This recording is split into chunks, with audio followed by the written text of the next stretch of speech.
Welcome to the channel, guys. My Ferrari 360, obviously those who watch my normal videos will obviously realise the car's not in the usual setting, not in the back garden outside. I've had the car since last May. Car's been fantastic, had no issues with it, but I have kept it extremely well maintained. So I had a major service done on the car before I actually even collected the car. Then I had the belts done in November the same year, included tensioners, along with some high flow cats fitted, just to get more of that iconic 360 F1 high pitched scream. Kept the standard cats as well, because I understand that, you know, now with the high flows on and the fact it's got a Capristo Novitec Stage 3 exhaust, it's pretty loud. We will do a cold start, but I'm a little bit worried that we're in a unit next to other cars. I'm scared that I'll end up setting off all the alarms in here. Because yeah, the reason I'm in a unit, and do forgive me if it's a bit echoey and my shoes are squeaking, is because the car is actually for sale. And it's not because I don't like the car or there's anything wrong with the car. I've just come to the realization that I actually own too many cars, and I do like to drive all of my cars. And I just simply don't get time to drive them all. So in this video, I'm just going to talk about what it's been like owning a 360 the past year, what it's like to drive, do they live up to the hype, etc, etc. So first of all, let's take in the looks. I personally think the 360 is a better design than the 430. To me, the 430 is starting to look a bit aged, whereas the 360 looks, the proportions are just so right. I'm going to try to zoom out, but this may not work on a recording. No, I can only zoom in. Bad iPhone. Anyway, so yeah, so we may do this video again. The owner of the company did give me permission to move the vehicles, but I don't really want to be, especially as that's like some ginormous mobile home. So yeah, back to the 360. So I've owned it since May. The major service, I think, cost me $2,200. But when I say major, we had everything done. Well, I had everything done. So including spark plugs, gearbox oil, coolant, engine oil, literally anything that was a serviceable consumable got changed. That was $2,200. Then in November, I had the belts done. Along with the high flow cats fitted, and they found some of the small minor issues while I was doing the belts, and that was about $1,700 was that bill.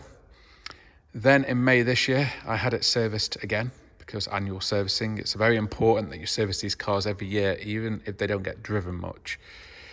So it had the basic service. Again, they found a couple of little things which they did on the service. That was £1,600. I would say anyone buying a 360, if it's your intention to look after the car and give it the absolute best maintenance, budget £3,000 a year. And that, I also, of course, when I picked this car up, I had them fit brand new tyres. It's got Michelin PS5. They are fantastic in both dry and wet.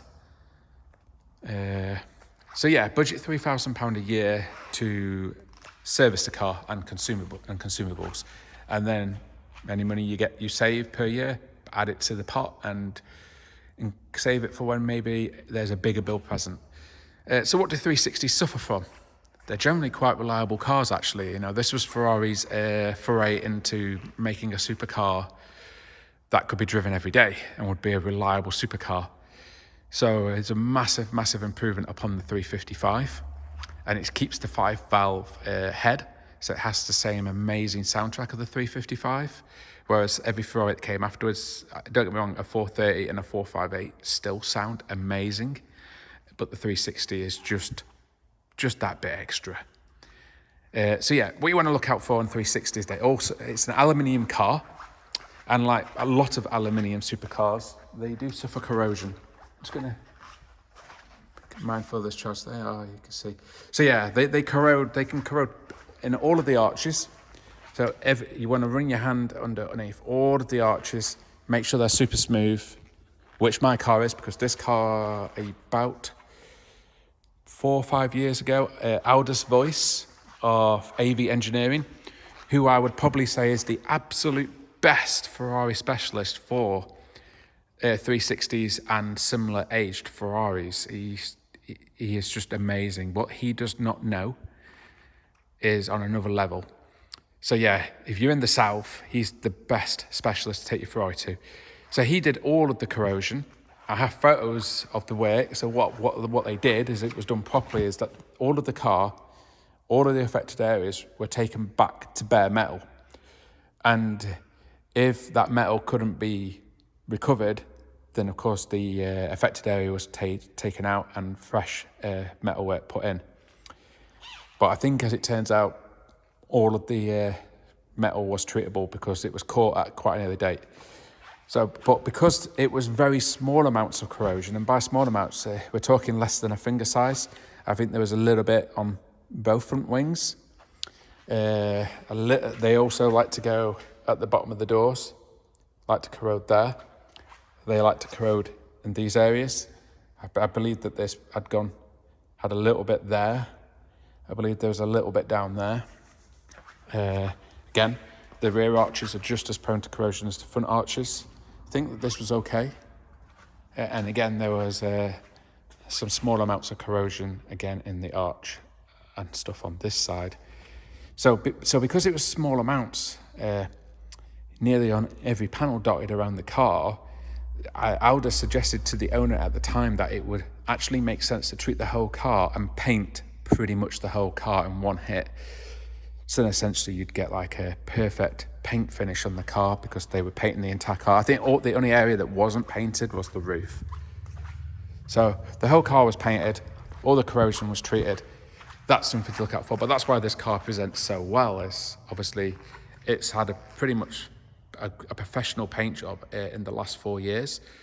And as soon as I took ownership of the car, I had a 5-year G-Technic ceramic coating applied, which makes the car an absolute doddle to wash. You know, it cleans up amazingly well. Well, yeah, you can see in the photo. I don't really need. So yeah, that's one thing to look out for. All 360s and all 430s have a real big appetite for bushes. So Hill Engineering do uprated bushes, but you're still only going to get probably 5,000 to 10,000 miles per set of Hill Engineering bushes. If you drive, that's if you may get less. This car had all Hill Engineering bushes all around about 2 years ago, and at the last inspection in May, it was advised that the bushes are not presenting any issues in on-the-road driving at the moment. In their testing, which is essentially a pry bar and seeing how much movement there is, that there's starting to be a very small amount of movement, and as such they are advised to be done probably on the next service around middle of next year. Now, it's not the end of the world because they are consumable parts. I think the front Hill Engineering bushes are about £600 fitted for the pair, and the rear lower bushes for the pair are about £400 fitted. So it's about £1,000 for the work. So yeah, 360's main things to watch is check for corrosion, because if it's got corrosion, to do it properly, it's going to be about £5,000 minimum to paint the car and treat it. If the car has some knocks or feels a bit loose in the suspension, that's just the bushes, and I say they're not the end of the world. You know, add £1,000 to your annual service to have the bushes changed. What other issues on a 360? There's not really any major issues on a 360, but I drove quite a lot of 360s before I settled on this car. One of the first 360s I drove the car and I immediately just thought, feels really slow. It literally had nothing until 5,000 RPM, and even then it didn't really impress me. Then I drove another 360, which felt a lot better in a straight line, but felt dangerous the moment you tried to turn it or anything. It just didn't handle well at all. You know, the steering was completely numb. The car didn't feel great, but in the defense of that car, it had 12-year-old tires on it, which was probably going to be one of the biggest factors in the way it handled really quite bad, because tyres, even if your tread depth is still 6 mil, if your tyres are 6 years or older, you should change them. Tyres are made from rubber. Rubber hardens over time. I really get annoyed when I see Ferrari owners driving around in their pride and joy a car that costs some of which cost way more than £100,000, and they're on 10-year plus old rubber. And I just think to myself, you are driving a death trap. You really are. You have this crazy car, you probably have a lot of money, and you haven't put fresh tyres on the car. So please, go and check your tyres. Date stamps are always on a tyre. If your tyres are more than 6 years old, fit a new set of tyres. Ideally Michelin or Pirelli. They make good tyres. They should be changed every 6 years. Even if you only did 1,000 miles in those 6 years. Change your tyres, guys. It's an absolute joke. They're the only thing that keep you attached on the road. And if your rubber is approaching 10 years old, trust me now, having driven cars on old tyres, even with full tread, the handling is terrible. And you may not think it being an owner, but that's because you've owned that car 10 years on 10-year-old tyres. And when something's degrading over 10 years, you don't notice it. So just a bit of advice there. Change your tyres and that. So anyway, moving on from that. Then I drove some others, and it was either a mix that they didn't really feel strong, or they made weird noises coming from either the engine or the suspension, or they just didn't handle right. Then I drove a lovely car. It was yellow. A yellow car, and when I test drove it, the only issues I could find on it was it had quite a lot of corrosion around it. But I was happy to buy a car with corrosion because bodywork is always repairable.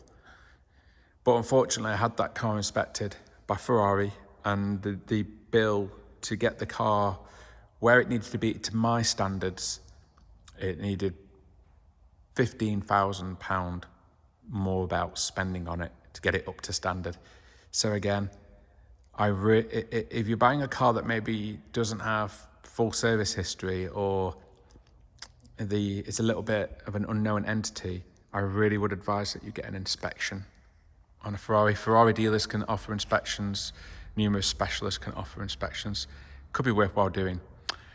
Then I came across this car, and this car was in the care of Aldous Royce at AV Engineering. So I've already spoke about him. And as soon as I discovered that he had a car in his care, I knew straight away I didn't need to see that car. I just knew that that was going to be an amazing car. What sold the car even more to me is that the car had some very nice... First of all, I prefer the optional BBS wheels to the regular Starfish style wheels. I think that they just really set the car off, with a nice little two-piece BBS. They're a little bit heavier, but I think they really look the part. But it'd been in his care, and as I say, the previous owner had a no expense spared mentality, a little bit like myself in my upkeep of the car. So I had an awful lot of money spent on it. But another massive bonus of this car, everybody would love a Challenge Stradale, but they're £200,000. But at the same time, I'd love a Challenge Stradale, but I wouldn't want the gearbox. Single clutch gearboxes, I have nothing good to say about them. And I'm going to leave that there. So I'm not even showing it yet, but this car is a manual, 6-speed gated manual. But this car has a lot of Challenge Stradale bits on it. So as you can see from the back there, we have the Challenge Stradale rear grille. It's also got the Challenge Stradale front grills. But what's more important on this car is Aldous did an engine tune-up on the car. So what he does, first of all, he makes sure that the engine is in perfect running order, timing, ignition, all that kind of stuff, checks all the cams, blah, blah, blah.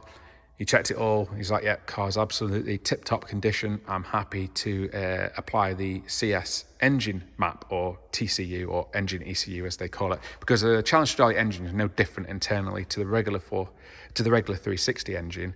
It is just literally software and some tweaking of the cam and timing profiles. So this car has a full Challenge Stradale engine map on it, which means it's making about 425 horsepower. And I can tell you now, the biggest thing that I noticed with driving this one over all the others, obviously it's got the Capristo on it, so it sounds insane, but the biggest difference was this car takes off at 2,000 RPM. There's power everywhere, whereas most 360 I drove really didn't get going until later in the rev range. This has a lot more mid-range torque, There's just no negative. I couldn't actually tell you what a 360 revs to. I think they rev to about 8.5 or 8.6, maybe a little bit higher. I generally change gear in this if I'm having fun in it at 8,000. But up to the 8,000, it pulls and it pulls and it pulls. It's also deceptively fast. I have literally had my foot down in this car in third and fourth gear, and I've looked down and I've been doing 130. Of course, that was not in the UK, hint, hint. But yeah, it's a deceptively quick car. I think that from the factory, 0 to 124 mile an hour or 0 to 200 kilometers an hour on a 360 is about 14 seconds. That's Tesla Model 3 performance. But this has got the Challenge Stradale bits on it. Might be a little bit faster. Definitely feels a very, very strong car. I say I drove, this was like the 6th or the 7th one I drove, and it was very, very noticeably quicker than any of the others that I've driven. I only ever put Shell V-Power in it, and if I can't get V-Power, then I'll normally look for an SO99 or a Tesco 99. So yeah, I had all the Challenge Stradale bits on it, but it was also the right spec. And by that I mean, I didn't want a cream interior car. The doors don't open too wide on these, but we can get in there, we can see. It's got red carpet, which I think is a must. Reminds me of my 205 GTI days. But it's got black seats, and I didn't want cream interior. But the other nice bits about this car, it's got the black interior, but there is red stitching and red inserts. So these are the slightly upgraded Daytona seats, which are both manual and electric adjustment.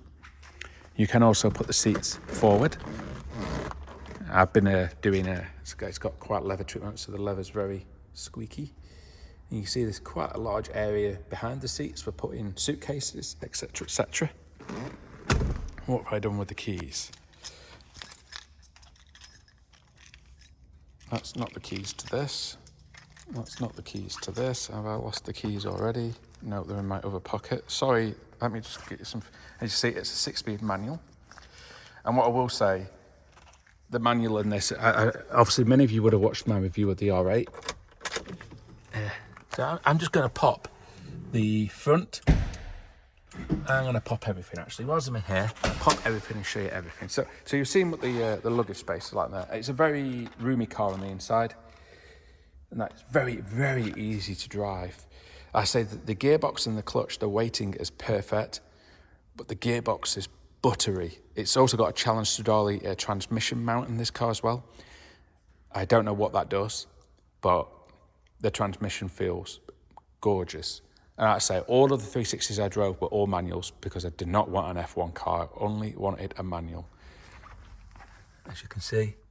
And as you see, this car, I bought it, I think, with 33,000 miles on the clock. Let me just actually turn, I don't want to flatten the battery. And it's now on over 36,000 now. So I've done about 3,000 miles on the car this year. Oh, I'm also very aware cars locking their keys in, so we'll just leave that door. I'll show you the front boot, because there's a surprising amount of storage in one of these cars. Can I do this one-handed? Yes, I can. There's the factory catalyst. There is a massive folder of all the history, because this car's been serviced every year since new. There's the plate. I'm totally happy if anyone wants to do an MOT history check, blah, blah, blah. You can do that. And it's got the original, I think that's some tyre sealant. It's got the original kit, which is complete. It's got oil top up, but it's never needed oil adding in my ownership. And so I've done 3,000 miles. Doesn't need any oil. We'll close that. So yeah, let's get a dead-on frontal shot of the car. So I used to use a static plate with my private plate, so I don't need to stick a horrible plasticky one on the front. So that's just there on the front there. So yeah, the engine is tremendous. As I say, it pulls from like 2,000 RPM, and it would pull up to its rev limiter, but I like to change gear about 8,000. I don't like to rag my cars. I like to treat them with care. I think we'll talk about consumables. So tyres, they're just, I think they're 18-inch, not expensive in this size. I put Michelin PS5 on it because they're a fantastic tyre. I think the front is a 215, the rear is probably a 275 or something like that. But it's all factory stock sizes. Brakes are steel on 360s, which is great when you come to replace them because it doesn't cost thousands. I think a set of front brake pads is like £200. Set of rear pads is probably the same. And you'd change all 4 steel discs for less than £1,000. You could probably change all the brakes in this car all around for about £1,000. So yeah, brakes in the car, I wouldn't say are amazing, but they're also not bad.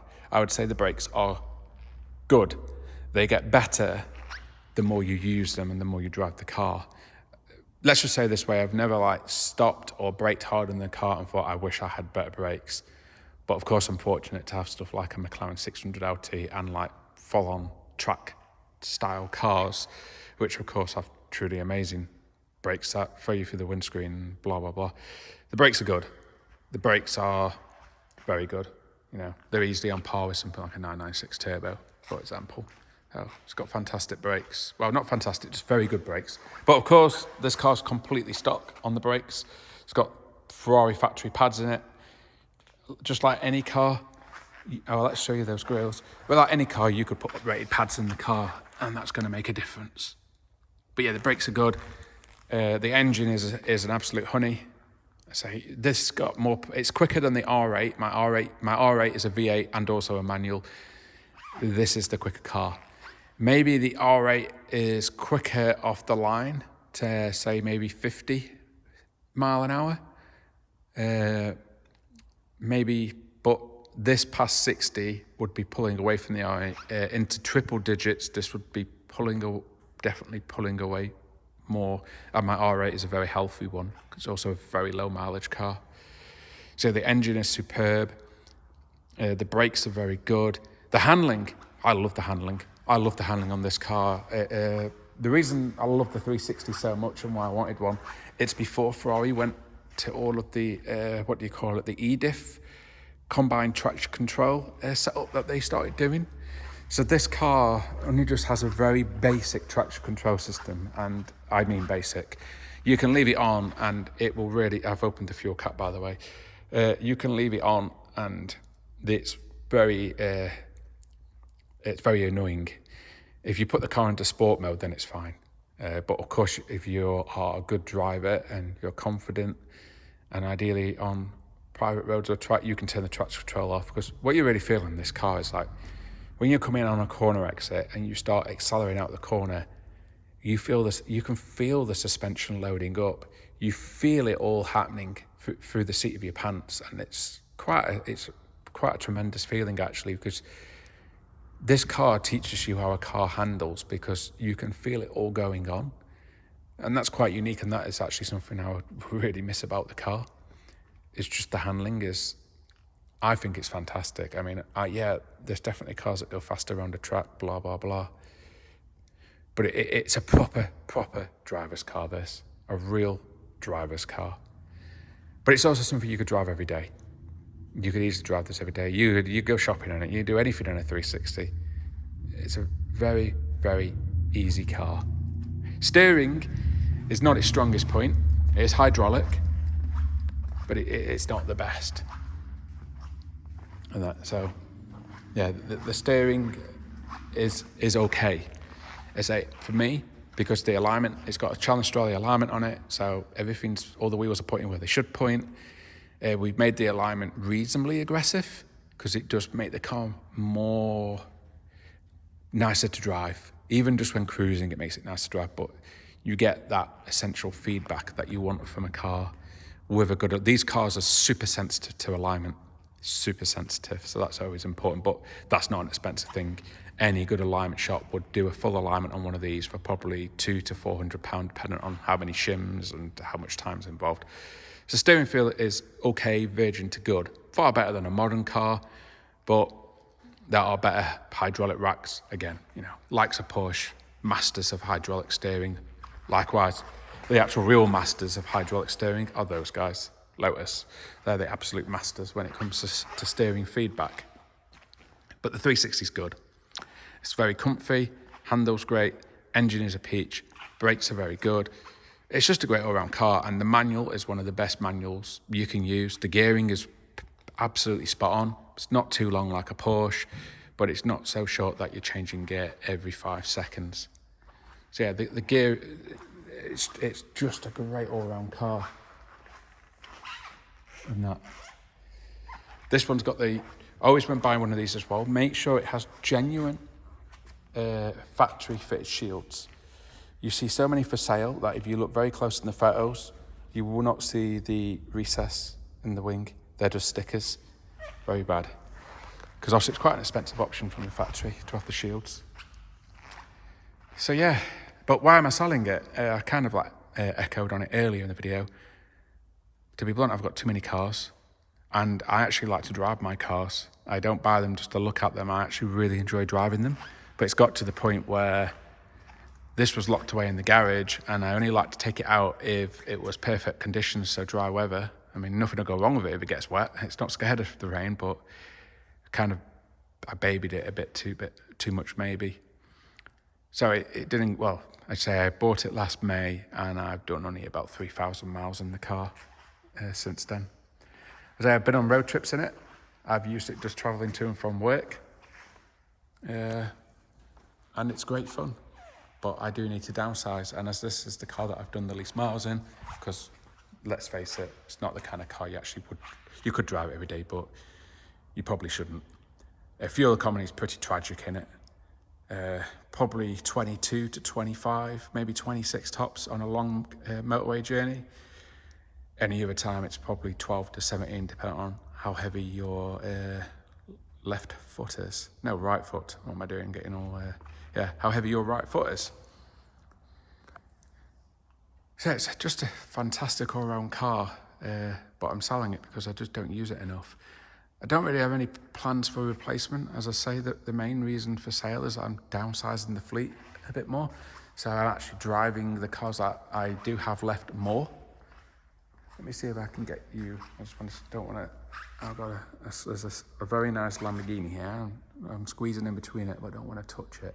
There's a beautiful RS6 as well next to it, a nice purple one. So yeah, a Ferrari 360. Definitely better than a 430 in my opinion. Definitely better than what came before it and far more reliable. I would say for me, if I went buying a 360, I would jump straight to a 458 because at least the dual clutch gearbox in that is fantastic. But the 360, especially with the way the market is at the moment, I think a manual 360 for 60 to 70 grand are absolute bargains at the moment. As the manuals, market's slow here in the UK at the moment, so prices are under heavy pressure. This car in a good market is probably 70,000 plus. That's what I paid for it just over a year ago. It's currently for sale at Shinsean Automotive for £63,000. So yeah, there's definitely a bargain to be had there. And I say it's a great car. Only serviced this year in May, inspected. The only points of the inspection were consider the ball joints on the next service and a set of new and the front pads are half worn. As it's steel brakes, not like ceramics, you don't need to change them at the halfway point. I opened the fuel caps. I thought, Ferrari, aluminium fuel cap. I like to do things like that, and I thought I'd just show you the engine as well. And this is why you buy a Ferrari. You're buying an engine. The car around it comes for free. I think that was actually a phrase that Enzo himself said. So you buy the engine, and the rest of the car is free. This car's exceptionally clean. Well, it's just an exceptionally clean car everywhere. Literally, and I say I have done 3,000 miles on this car this year, but look at it. It is spotless. There's the Novitec exhaust, which was a £10,000 option back in the day. It's actually a Capisto Stage 3 exhaust. And it's got high flow cats on it. As you saw, the original cats included. The car sounds absolutely incredible. Idle and code start is, I would say, a little obnoxious, bordering obnoxious. It's loud. Once it warms up, it quietens off a bit. But when you get the revs to over 5,000 RPM, oh my God, it sounds like the older F1 cars. It sounds incredible. And you can see in the cabin there, you can see the gears there. But yeah, totally beautiful car. I shouldn't sell it, but I can't keep everything. And as it's the one that I've driven the least in the 12 months, I thought it made sense for it to be the one that I let go. Just simply because it's a lot of money to have sat really not being used to the extent it should be used to enjoy it. And that's why I've made the decision to sell it. I may regret it. I can see, I really spent, I think I started looking for it took me 6 months to find this car, basically.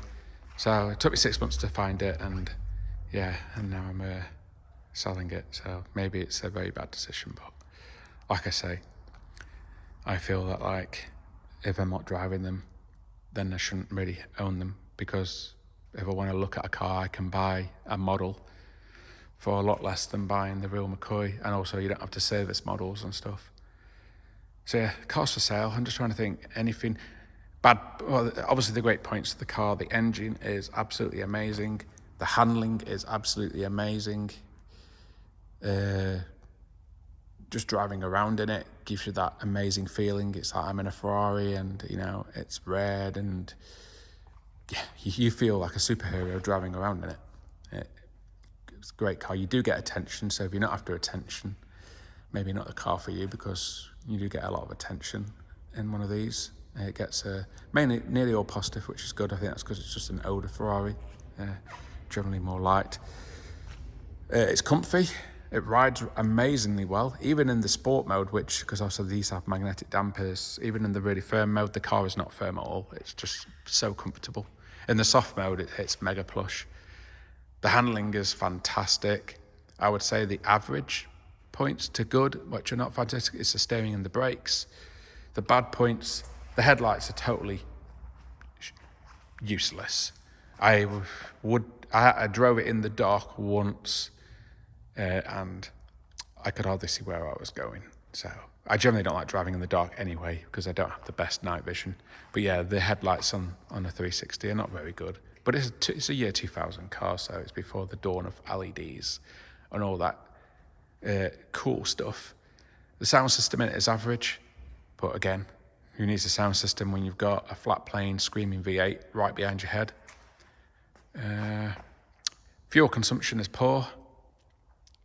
Servicing is, I would say, average cost for a supercar. I'd say budget £3,000 a year for servicing and consumables, and you should have some money left over. Reliability seems to be fantastic, apart that they like their consumables, as we've already discussed. So yeah, that's a Ferrari 360, guys. I will miss it. It is for sale at Shinsean Automotive. I will put the full details in the description of this YouTube video. As always, please give me a like and please subscribe to the channel. It's really appreciated. And I think just as a bit of a bonus footage for the end of this, I'll just show you some of the cars he's got in the unit at the moment. So you've got this beautiful Lotus Exige. I also used to own a Lotus Exige 410. Really cracking car. Bit too much for the road.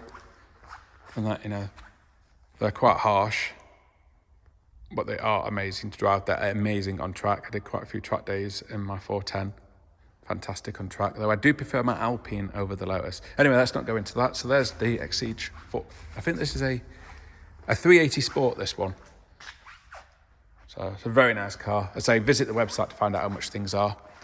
There is a Audi RS6 in a beautiful purple. I think this is Merlin purple. It's certainly not the same purple as my R8.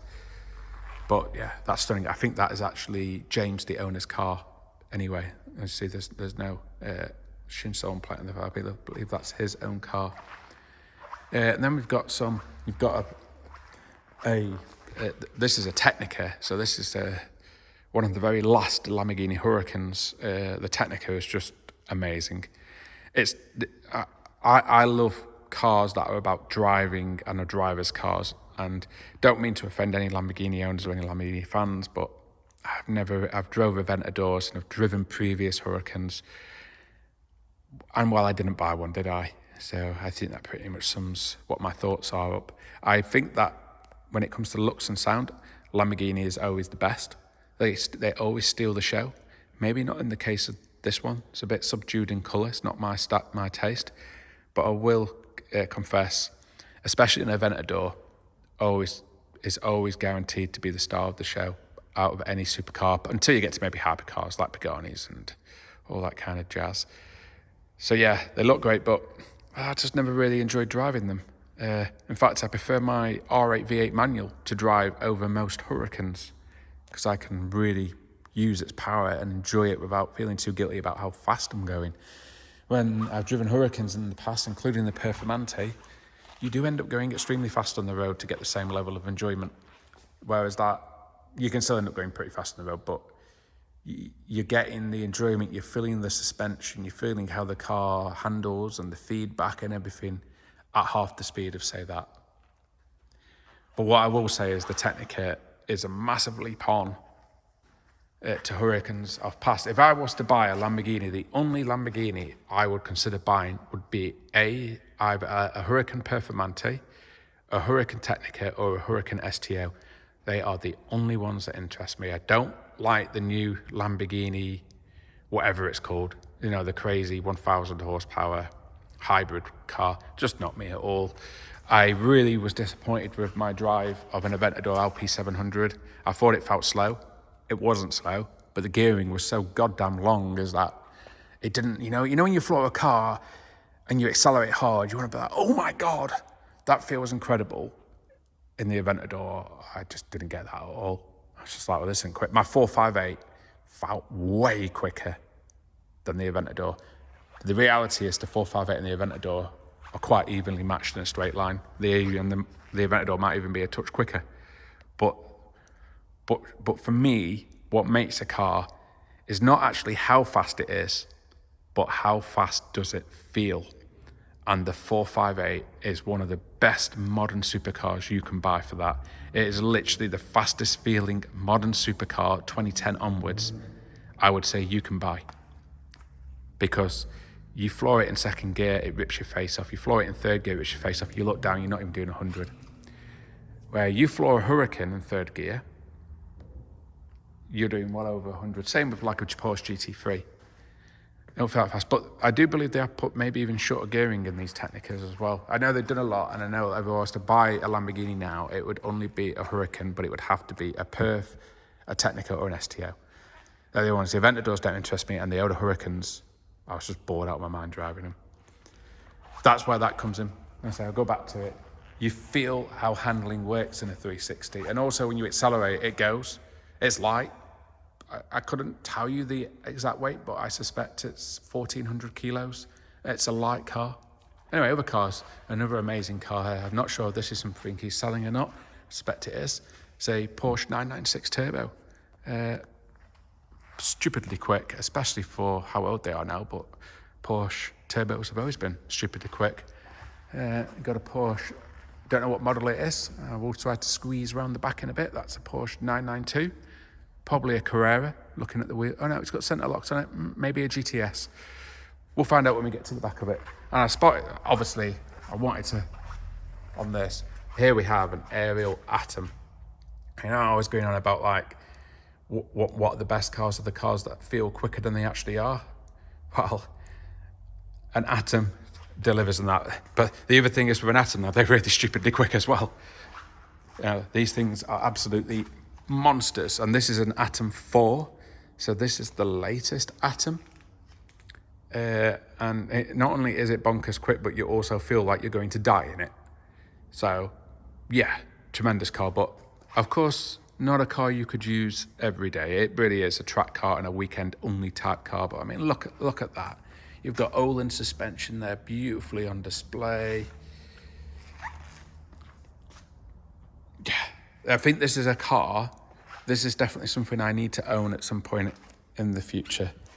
The seats don't feel very comfy. There's no padding on them, so I don't think Bryony would approve of nipping to the shops or going out in this. I mean, look at that, no carpets. I thought my 600 LT was pretty bare, but yeah, you just got a fiberglass chassis.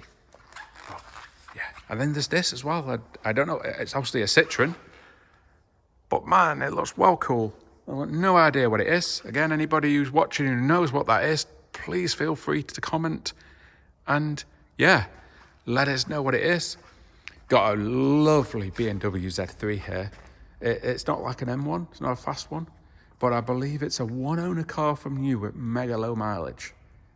Yeah, anyone looking for an absolutely pristine BMW Z3, there you go, look them up. Seems to be some other kind of track car special wedged in a corner there. Probably not for sale, that. Then there's another very sorted E92 M3 here. As you can see, anybody who does track days and knows E92 M3s will instantly spot the Apex wheels. That's one track day item ticked. You'll probably notice the big front splitter. And a keen eye would have also spotted those Recaro seats in there. This is like a club sport, so yeah, I am struggling for room in here, guys, so I do apologise that I maybe cannot get the entire car in the video. But yeah, E92 M3, I did promise it's, okay, this Porsche isn't giving anything away. It's a 911, that really doesn't tell us a lot, but it's a very nice 911. It's a 992 911, and looking at the fact it's got centre lock wheels and it's got 2 exhausts, looks like it's got a glass roof. I suspect that this is it'll be either a very high spec Carrera or it will be a GTS. Got another Audi back here. I think this is one of the smaller ones. Yeah, I think this is an S4. Maybe. Oh, it's an RS3. My apologies. Fantastic sounding cars, because they have the 5-cylinder engine. Properly quick cars as well, properly quick. People used to complain about understeer and stuff in them, but I've actually also just noticed it's an RS3 saloon. Now, I did not even know Audi did the RS3. I'm just being very careful here because I'm just going in between these cars. I don't want to touch any paint. I didn't even know Audi did an RS3 saloon. So talk about having your cake and eating it with that. You've got the performance, you've got the soundtrack, and you know, for the people that don't want to be spotted, it's a subdued colour and it's a 5-door, so you could even take your Ma to the shops in that one. Here we've got an old Bentley. Also, what I would like to know is what James here at Shinsean Automotive, you know, you can see all the cars that need to be on charge get put on charge. He really looks after the cars here. There's also something else really cool here. I think this is a Mark 1 Golf, maybe a GTI, but how cool is that? That's so cool. This has also been, I mean, oh, look at that gearbox, guys. I don't know what that is in the dash, but you've got parts of engine inside the car with you. Yeah, that's clearly like track day special. What have we got engine-wise in it? I've got no idea, but it looks cool. And it's very clean. That's a real special toy, that is. Again, it might be one of the owner's own toys because it's not got a for sale plate on it. You got a massive car. I don't think there's any chance I can fit this in. Oh, there you go. I don't know what that is. I think it's a Rolls Royce. It's big. It's probably a Phantom, maybe. Again, anybody who knows what that is, feel free to comment. But I'm quite taken by the RS3, to be honest. I thought all RS3s were hatchbacks, just 2-door hatchbacks. The fact that you can get a saloon, I'm going to be on his website later and looking at that. That's really cool. Here I am saying I'm downsizing my fleet here, and yeah, now I'm like, ooh, what's this? This is a 997 Porsche. It looks like it's also, it's definitely a turbo. I walked straight past it, and this would be really cool. Now look at that. You've got like a Land Rover, definitely designed and ready to do some real off-roading. You've got the high-up snorkel there, so it can wade good wading depth. Seems to have a lot of spotlights on it as well. Big cab. You've got a Transit van. I think he sold that actually. And then you've got another, I think it's a Bentley or a Rolls Royce. Again, I'm just going to be very careful. It's PDK, this 997 Turbo S as well. And you've got this Rolls Royce. Is it a Bentayga? Don't know how you say it. But yeah, the nicest car now, of course, is my own, my 360. Definitely the nicest car here. Hint, hint. Someone buy it, please. And then we've got the, I really do like his RS6. I've got a weak spot for purple cars. Like, if I ever buy myself a 991.1 GT3 RS, it's got to be ultraviolet. And yeah, there's the 996 Turbo. And then you've also got a 997 Turbo here. And then over there, you've got a 992, which is probably a turbo as well, actually, unless it's a GTS. But obviously not like turbo, but all the modern Porsches have a turbocharged engine. So I think that, no, it really won't let me zoom out, which is a shame. Anyway, do a quick loop. There you go. I do really appreciate anybody who's watched this video for the whole length. I know that I waffle a lot. There's the Technica from behind. There's also a motorhome in here as well. I don't know if that's for sale. But James is a really great guy to deal with. He will do part exchange as well. You know, you've got something that you want to offer him. But of course, don't be one of these owners that thinks that for your part exchange you're going to get retail money, because then how do you expect him to make any money on what he's selling? And the market is bad at the moment. Like I say, in a normal market, my car is easily 70 grand, but I'm a realistic person.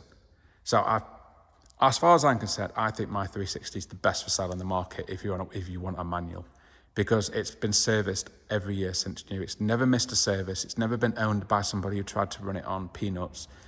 It's always had what it needed and more. And I've got it priced at 62,995. It's a manual, 36,000 miles. I think I'm owner number 6. So for one of these cars as well, it's 20 years old, it's got quite a small amount of owners too. And I say, I know the gentleman who owned it before me. I think he owned it for 3 or 5 years, did a lot of European road trips in it and really enjoyed the car. So yeah, I'm fortunate. I've now owned a Ferrari 458. That was amazing. I've now owned a Ferrari 360. That is also amazing. And yeah, that's everything. You say Shinsean Automotive, ask for James. My car is advertised on piston heads by both myself and Shinsean, but if anybody contacts me directly for the car, you will still go via James, because he's been a great guy at looking after this. So no matter what, I want the car to go through him, and that protects everybody as well that way, because you know, he will deal with all the financials. He can probably sort finance out and, like I say, part exchange, etc., etc. So that's a review of my Ferrari 360. And also, I'm just going to climb these stairs because I can get an overhead view. Let me just don't want to make sure I step on anything or break anything. I hope that these stairs are safe to walk up, but there's a big speaker up here, so I assume they are. I'm not going to go any higher than that. There's the 360. I'm actually scared of heights, so even just coming up these stairs is like setting me off. Yeah, there's the Lotus. Oh, yeah, we're gonna head back down the stairs now. If I fall, it'll all be on camera. You guys can have a great laugh. Just avoid whatever that is. And there we go. So yeah, as always, thanks for watching. Thanks for tuning in. I really appreciate it. Please like and subscribe to the channel, guys. Big thank you.